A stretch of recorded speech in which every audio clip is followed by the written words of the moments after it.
Merci Omar et bonjour à toutes et à tous et évidemment très heureux de participer à cette initiative. La question du racisme d'État suscite des réactions aujourd'hui particulièrement violentes lorsque le concept est employé, lorsqu'il est débattu, lorsqu'il fait l'objet éventuellement de stages syndicaux. Je pense notamment à ce stage organisé par Sud Éducation 93 qui avait provoqué des réactions particulièrement violentes de Jean-Michel Blanquer à l'Assemblée nationale et qui, confronté à cela, c'était une première, à ma connaissance, sous la Ve République, qu'un ministre de l'Éducation nationale tente d'engager des poursuites contre un syndicat, non pas pour une action qu'il avait faite, mais pour des débats qu'il se proposait d'engager. Je rappelle, soit dit en passant, que sur cette affaire, il y avait aussi la question des réunions non mixtes,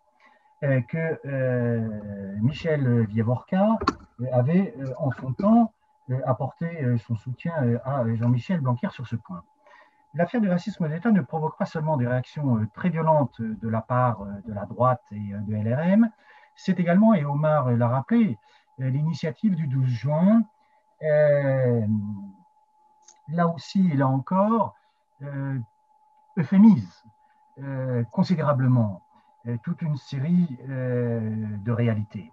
Et euphémisant toute une série de réalités, se refuse à employer un certain nombre de catégories et de concepts, notamment celui de racisme d'État. C'est aussi, je pense, la question du racisme d'État, des discriminations systémiques, du racisme institutionnel, un point de divergence très fort au sein des gauches politiques, syndicales et associatives. On pourrait dire, pour aller vite, que c'est ce qui fait le partage, au fond, entre des tenants d'une sorte d'antiracisme moral et justement les tenants d'un antiracisme politique et qui posent la question du racisme comme une question politique, comme une question étatique, comme une question institutionnelle. Rappelez que, et en fait j'en m'entraînerai compte tenu des 10 minutes, principalement à quelques rappels à la fois conceptuels et historiques sur la question du racisme d'État, que ces réactions témoignent, me semble-t-il, d'une évolution assez spectaculaire de la situation qui est la nôtre, à la fois sur le plan académique et sur le plan citoyen, comme on dit aujourd'hui, comme si le terme de militant était un gros mot, et sur le plan revendicatif. J'en veux pour preuve deux éléments, deux références, et si je donne ces références, ce n'est pas pour m'incliner pieusement devant les dites références, c'est pour rappeler que, relativement au racisme d'État, nous ne sommes pas du tout les premiers à utiliser ces concepts. Michel Foucault l'avait fait dans un cours très célèbre au Collège de France consacré à la biopolitique. Et Pierre Bourdieu l'avait fait également plus récemment, et je vais me permettre de citer ce passage de Pierre Bourdieu qui est tout à fait intéressant. C'est un texte de 1997 où Pierre Bourdieu traite de la question du racisme d'État. Et lorsque et Foucault au Collège de France et Bourdieu plus tard ont traité et utilisé ces catégories, cela n'avait pas provoqué de tollé ni au sein du monde universitaire, ni au sein du monde politique. Pierre Bourdieu écrit cela donc dans un article publié en 1997, dans un contexte de projet de loi Guigou et Chevènement sur la nationalité et l'entrée du séjour des étrangers en France, et à partir d'une ce qui peut apparaître comme une anecdote, mais qui est une anecdote très signifiante. Et Bourdieu écrit ceci: nous en avons assez du racisme d'État qu'ils autorisent, ceux qui sont au pouvoir. Aujourd'hui même, un de mes amis, français d'origine algérienne, me racontait l'histoire de sa fille venue pour se réinscrire à la fac, à qui un employé de l'université demandait le plus naturellement du monde de présenter ses papiers, son passeport, au seul vu de son nom à consonance arabe, donc supposément étrangère. Alors, Bourdieu utilise là la catégorie de racisme d'État. Il n'utilise pas la catégorie de racisme institutionnel, peut-être parce qu'il l'ignore à l'époque, peut-être parce qu'il n'en a pas le temps, c'est un texte qui était extrêmement court, mais c'est bien de cela qu'il s'agit. Donc, plus généralement, les résistances aujourd'hui à l'utilisation du concept de racisme d'État sont, me semble-t-il, en partie liées au discours national républicain qui s'appuie sur une autre thèse réactivée à chaque fois, qui est au fond la thèse de l'exception française. La thèse selon laquelle la France, en raison de ses traditions révolutionnaires et républicaines, serait, dès lors qu'il y a la République, serait par essence, si j'ose dire, exempte et de racisme d'État, et de racisme institutionnel, et de discrimination systémique. Versus les États-Unis, qui, là, à la différence de la tradition française, connaîtraient des formes particulièrement graves, anciennes et longues, d'une part, de racisme d'État et d'État raciste, j'y reviendrai, et d'autre part, de discrimination systémique. Tant et si bien que dès lors qu'on essaie, sur le plan académique, politique et revendicatif, de faire valoir la catégorie de racisme d'État, on a droit, je ne vais pas revenir sur les origines de l'analyse, et en fait, pour dire que je vais y revenir rapidement et citer celui qui a analysé cela, c'est Roland Barthes, qui nomme cela pour partie la thèse de la vaccine et celle de la redondance, qui s'exprime de la façon suivante.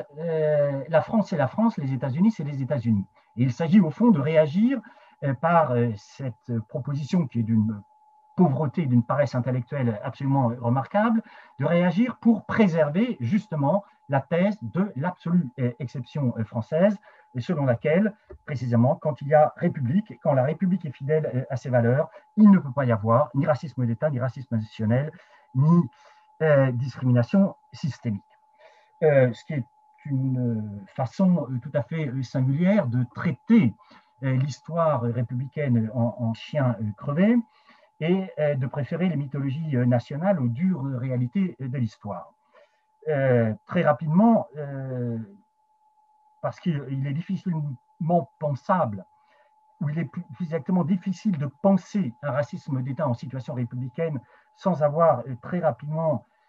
énoncé la thèse suivante qui est aujourd'hui parfaitement documentée, selon laquelle il y a en France un racisme républicain. Il y a effectivement en France un racisme républicain qui surgit à la fin du 19e et au début du 20e siècle, qui est un racisme dit scientifique, savant et élitaire, et qui va avoir une influence extrêmement importante sur l'ensemble des sciences sociales et humaines et sur l'ensemble du personnel politique et les fondateurs de la Troisième République. Je vais juste prendre un exemple. Quand Jules Ferry, en 1885,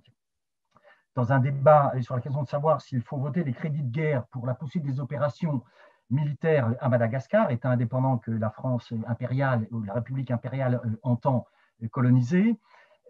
phrase célèbre de Jules Ferry qui dit à peu près ceci: je respecte l'esprit et pas forcément la lettre de sa déclaration. Il y a des races supérieures et des races inférieures, et le devoir de ces races supérieures, c'est évidemment, via la colonisation, d'apporter la civilisation aux races et aux peuples qui n'ont pas le bonheur de la connaître. Cette phrase, qui a suscité des réactions très violentes, notamment de la part de Clémenceau, n'est pas seulement un propos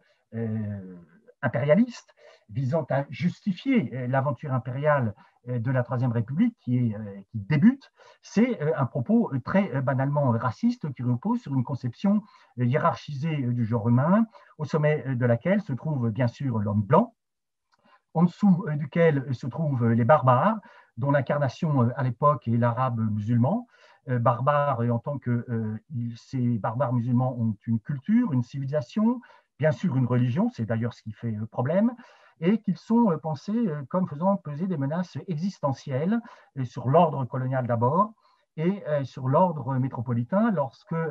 ces colonisés, ceux que j'appelle les colonisés immigrés, sont présents en métropole. Et enfin, au plus bas de la hiérarchie se trouvent les Noirs comme incarnation du sauvage. Les conséquences de ces représentations, pensées encore une fois comme scientifiques, vont être extrêmement importantes et vont déboucher sur un statut très particulier du colonisé comme sujet français, c'est-à-dire assujetti à l'ordre colonial, privé des droits et libertés démocratiques élémentaires, à quoi s'ajoute toute une série de dispositions répressives, discriminatoires qui ne sont opposables qu'à eux. Par quoi il est tout à fait possible de dire, d'argumenter et de donner nombre d'exemples pour montrer que la Troisième, la Quatrième et la Cinquième République, au moins jusqu'en 1962 et après, bien sûr, ont été des républiques raciales dont l'écrasante majorité du personnel politique, administratif, juridique et professoral était acquis, au moins jusqu'en 1945, globalement, au racisme dit scientifique. Racisme d'État toujours, je vais aller très vite sur ce point parce que Omar a dit qu'il y avait un débat, ou en tout cas plus exactement une intervention sur la question de la romanophobie. Rappelez, et je dois dire que ça a été pour moi une découverte dans le cadre de la préparation de l'ouvrage Racisme de France que Omar Slaouti et moi-même avons dirigé, on oublie trop souvent que la Troisième République n'a pas seulement établi des dispositions racistes à l'endroit des colonisés, qu'elle en a également établi à l'endroit des Roms, avec un carnet anthropométrique qui est établi dès le 16 juillet 1912, qui a été maintenu jusqu'en 1969. Et je vous passe les détails des débats juridiques sur la question. Il faut attendre le 10 juin 2015 pour que ce qui a succédé au carnet anthropométrique, à savoir le livret de circulation, soit enfin aboli. Magnifique exemple, là aussi et là encore, de l'existence de représentations parfaitement racistes à l'endroit des Roms et des conséquences de ces représentations parfaitement racistes à l'endroit des Roms d'un point de vue juridique et du point de vue d'un dispositif d'exception appliqué à une partie de la population française et une partie de la population étrangère. Racisme d'État toujours, dont les origines relativement là à l'usage des violences policières extrêmes sont parfaitement coloniales. Deux exemples sur ce point. Un exemple qui est encore relativement connu, mais très important, et d'autant plus important qu'il a lieu sous la 4e République, c'est-à-dire après que le statut des indigènes ait été aboli. Manifestation du 14 juillet 1953, manifestation parfaitement pacifique destinée à rappeler bien sûr les principes révolutionnaires. C'est le 14 juillet, la date évidemment pas choisie au hasard. Plusieurs victimes manifestantes, toutes algériennes, exécutées par balle par la police française. Je ne vais pas m'étendre très rapidement sur les massacres du 17 octobre 1961. Simplement, c'est environ 200 ou 300 morts. Rappelez que l'origine des rassemblements pacifiques appelés par le FLN est un couvre-feu raciste décidé par Maurice Papon, couvert par ses supérieurs, puisque ce couvre-feu ne s'applique qu'à ceux qu'on appelle à l'époque les Français musulmans d'Algérie. Un point sur cette expression qui vise effectivement, après l'avènement de la 4e République, au fond, à distinguer au sein de la nation prétendument composée d'hommes et de femmes libres et égaux en droit, un corps d'exception. Ce corps, c'est le corps des Français musulmans d'Algérie, auxquels vont être appliquées des dispositions et des pratiques d'exception. Et le 17 octobre 1961 est un des exemples dramatiques, tragiques, terribles, d'application de ces pratiques d'exception à l'endroit d'un corps, celui des Français musulmans, dans tous les sens du terme, d'un corps collectif, mais des corps individuels, le corps des manifestantes et des manifestants de l'époque, qui ont donc été soumis à ces traitements d'exception. Ce qui permet aussi, là encore, de rappeler les filiations entre, d'une part, le passé colonial de la France, le passé d'un certain nombre de dispositions, d'un certain nombre de pratiques, notamment dans le domaine policier, et de rappeler que les pratiques policières d'aujourd'hui doivent, hélas, beaucoup à ces passés coloniales, au-delà des violences physiques, les violences symboliques et langagières, notamment le tutoiement systématique à l'endroit des jeunes racisés des quartiers populaires. Dans le cadre d'un travail que j'avais fait antérieurement sur la langue coloniale, le tutoiement dans les colonies est un impératif qui pèse sur les Européens et les Français. Un indigène, ça ne se vouvoie pas, ça se tutoie, parce que c'est une façon de rappeler à cet indigène hier, aux populations racisées des quartiers populaires aujourd'hui, qu'ils ne sont pas des égaux, qu'ils ne sont pas des semblables, et qu'à ce titre, ils n'ont pas droit à des égards et ils n'ont pas droit au respect des civilités élémentaires. Par quoi il est parfaitement légitime, évidemment, de les tutoyer et bien sûr de les ridoyer, et dans certains cas, de passer à des violences dont les conséquences à la fois physiques, psychologiques, sociales sont évidemment extrêmement importantes. Donc, un racisme républicain qui est à l'origine d'un racisme d'État. Alors, nos adversaires, dans le champ académique et dans le champ politique, souvent nous accusent de confondre racisme d'État et État raciste. La confusion n'est pas de notre côté, la confusion est du leur. Nous parlons, nous, bien de racisme d'État. Ceci pour distinguer, alors pardonnez-moi, je n'ai pas regardé à quelle heure j'ai commencé, et à la différence de Dassira, je n'ai pas mis mon téléphone et Eh mon bien, je réveil. peux te dire, Olivier, que tu as largement atteint les 10 minutes d'intervention. Mais bon. D'accord. Donc, je vais finir sur deux exemples pour distinguer racisme d'État et État raciste. racisme, État raciste, l'exemple le plus célèbre est évidemment l'Afrique de l'apartheid, et d'autre part, celui des États-Unis, qui permet là aussi de faire entendre ceci, qu'il ne faut pas penser la possibilité de l'existence et des conséquences d'un État raciste de façon contradictoire avec un fonctionnement démocratique, partiellement démocratique. L'exemple des États-Unis le prouve, puisque entre la Constitution des États-Unis et l'abolition des dernières dispositions juridiques discriminatoires, il a fallu attendre 180 ans pendant lesquels un État a fonctionné de façon démocratique pour les populations européennes et blanches, en tout cas en partie, et a fonctionné comme racisme d'État et État raciste, à l'endroit notamment des Afro-États-Uniens. J'en ai terminé et merci pour la tolérance en matière du temps.